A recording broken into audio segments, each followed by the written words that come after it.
வணக்கம் நேயர்களே. அரசியலுக்கு அப்பாற்பட்டு மக்களின் மனங்களில் நீங்கா இடம் பெற்றிருக்கும் தலைவர்கள் பற்றியும் அவர்கள் கடந்து வந்த கடினமான பாதைகள் பற்றியும் இந்நிகழ்ச்சியில் நாம் காணவிருக்கிறோம். இன்றைய நிகழ்ச்சியில் நாம் காணவிருக்கும் காவிய தலைவர் டாக்டர் கலைஞர் அவர்கள். தட்சிணாமூர்த்தியாக தோன்றி முத்துவேல் கருணாநிதியாக வளர்ந்து மறைவுக்கு பின்னும் நம்மோடு கலைஞராக வாழ்ந்து கொண்டிருக்கும் முத்தமிழ் அறிஞர், தமிழ் வித்தகர், பூம்புகார் கண்ட புரவலர் டாக்டர் கலைஞர் அவர்கள். என் உயிரினும் மேலான அன்பு உடன்பிறப்புகளே, தமிழ் எழுத்துலக வரலாற்றில் கலைஞரை தவிர்த்துவிட்டு வரலாறு எழுத இயலாது. அவருடைய படைப்புகள் தமிழ் இலக்கியத்தில் இன்றியமையாதவையாக நிலைத்திருக்கின்றன. சங்கந்தரு தங்கத்தமிழ் வங்கக்கடல் பொங்கும் இனம் சிங்கக்குரல் எங்கும் மேல ஒன்றே குலம் என்றே சொல்லி வாழ்ந்த இனம்.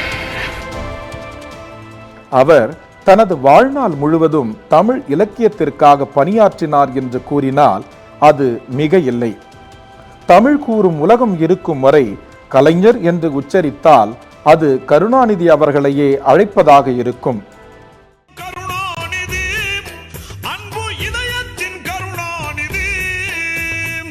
தமிழ்நாட்டு அரசியல் உலகில் எந்த அளவிற்கு அவர் பணியாற்றினாரோ அதையும் விஞ்சும் அளவிற்கு தமிழ் திரையுலகத்திற்கும் பணியாற்றினார் என்பது உண்மையே. உயிரான தமிழே, உலகில் உயர்வான மொழியே. இந்தியாவில் எந்த ஒரு அரசியல்வாதியும் இவ்வளவு விமர்சனங்களை எதிர்கொண்டதாக சரித்திரம் இல்லை. எந்த காரியத்தில் இறங்கினாலும் எதிர் விமர்சனம் இன்றி கருணாநிதி வென்றதாக வரலாறும் இல்லை. அவருடைய வரலாற்று பக்கங்களில் ஒரு சிலவற்றை பார்ப்போம்.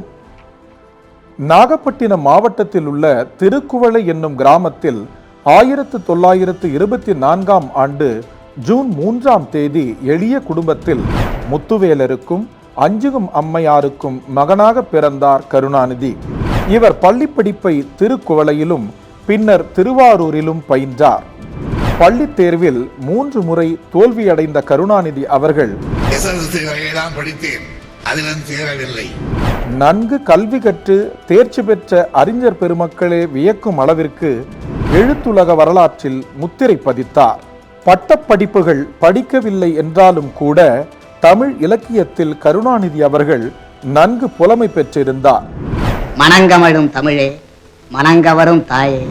தனது 14வது வயதிலேயே பல்வேறு சமூக இயக்கங்களில் தன்னை முழுவதுமாக ஈடுபடுத்திக் கொண்டு அரசியலில் நுழைந்தார்.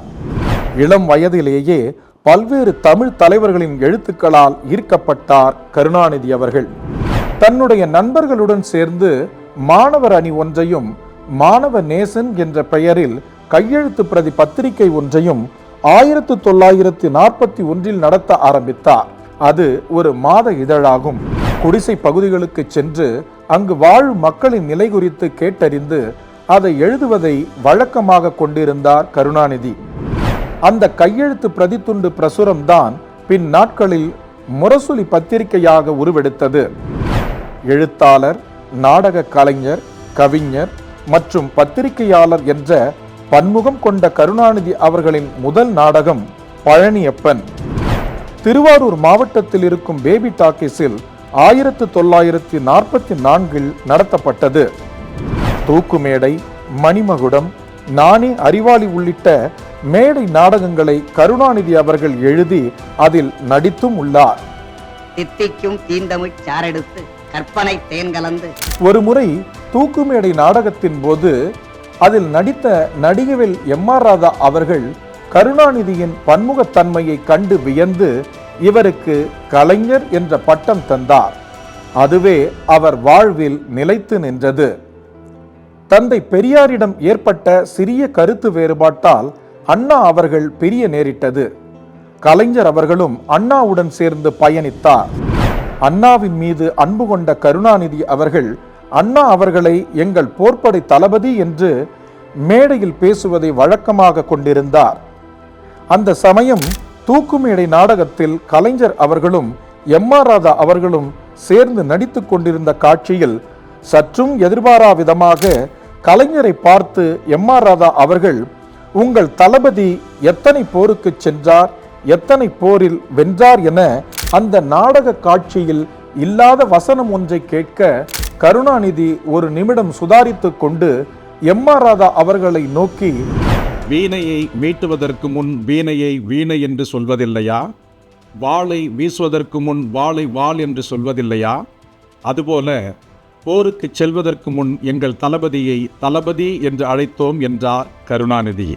தந்தை பெரியாரின் போர்வால் என்று அழைக்கப்பட்ட நடிகவேல் எம்.ஆர். ராதா அவர்கள் கலைஞரின் சொல்லாற்றலை கண்டு வியந்தார். கம்பீர கலைஞர் எங்கள் கருணாநிதி. காலத்தை வென்ற காவிய தலைவர் டாக்டர் கலைஞர் தொடரும்.